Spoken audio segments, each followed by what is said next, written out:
zinavyozidi kwenda yalibadilika na kuweza kufanya mabadiliko ya wachezaji baadhi. Nini ambacho kimepelekea kupoteza kwenye mifumo ya magoli hasa katika ligi nyingine? Cha kwanza niseme pole kwa Tanzania wote kwa sababu matarajio hayakuwa haya. Tulitaraji kucheza vizuri na kupata matokeo mazuri. Tumeianza mechi vizuri tukiongoza mechi muda wote kipindi cha kwanza, lakini tumetengeneza nafasi kadhaa za kufunga kwenye kipindi cha kwanza, hatukuweza kuzitumia. Tulilinda vizuri kipindi cha kwanza kama ambavyo uliona, hakukuwa na hatari yote kwenye lango letu kwa sababu tulikaa vizuri kwenye safu yetu kujilinda. Kipindi cha pili tulikuwa na mbinu mbadala kujaribu kuona namna gani tutaweza kuongeza timu kwenda mbele kutafuta magoli, lakini kwa bahati mbaya ni kwamba tulipishana na uhalisia. Cha kwanza tulimpoteza mtu muhimu kwenye timu yetu, mtu ambaye alikuwa ndio kiongozi kwenye timu, anaiongoza timu na akifanya matukio yote muhimu kwenye kipindi cha kwanza, Lydia akawa ameumia.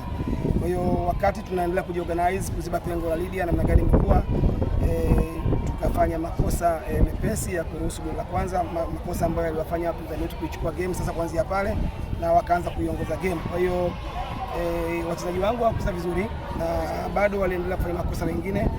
Utawala magoli mengine mepesi mawili yametokea, goli la pili na goli la tatu kwa penalty, maana kwamba walitoka mchezoni na tayari walipoteza kila kitu kwenye mchezo.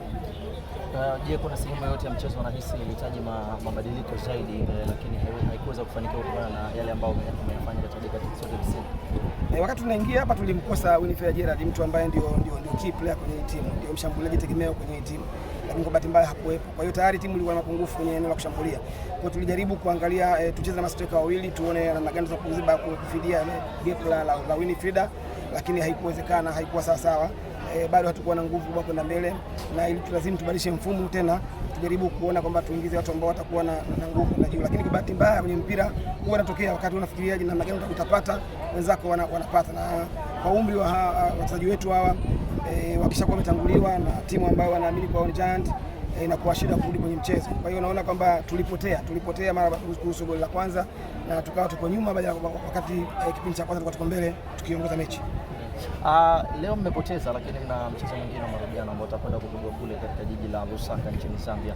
Matumaini yako lakini pia neno lako kwa Watanzania kuhakikisha mnakwenda pengine kupindua meza katika ardhi ya ugenini ili muweze kupata nafasi ya kuendelea katika kufuzu wa kombe la dunia 2026. Kitu ambacho leo kilikosekana ni jinsi gani ya kuweza kufunga magoli kama ambavyo nilizungumza awali kwamba tulitengeneza nafasi zaidi ya 3 kipindi cha kwanza ambazo zilipaswa kuwa magoli na pengine mechi isingekuwa hivi.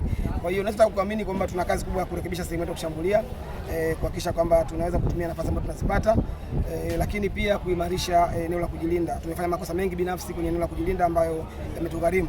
Kwa hiyo naamini kabisa kwamba kama wasichana wataweza kuwa watulivu, wataweza kusikiza maelekezo. Magoli 3 sio mengi, bado tunaweza kufunga magoli 3 na kupata goli la ziada na tukaendelea mbele. Ukimtoa Lydia, kuna mchezaji mwingine alitoka kwa majeraha. Una wachezaji wangapi hadi hivi sasa ambao pengine wanaandamwa na majeraha? Tuna shida ya wachezaji key players wawili kwa maana Lydia na Winifred. Ndio wachezaji ambao kwa kweli ndio moyo wa timu na kwa bahati mbaya wameenda nje ya mchezo. Lakini yote kwa yote wengine wamefanya kazi kubwa, wamejitahidi sana. Wao kama wachezaji kazi yao ni kurekebisha makosa, na sisi kama technical staff kazi yetu ni kuwaelekeza ama kurekebisha makosa ambayo wameyafanya. Kwa hiyo ni kweli naamini sasa hivi wako chini sana. Kwa hiyo tuna kazi kwanza ya kuwafanya warudi katika hali ya kawaida, tuwainue na turudi mchezo. Nikushukuru sana na hongera na jiandae vizuri kwa ajili ya mchezo wa marudiano. Asante sana.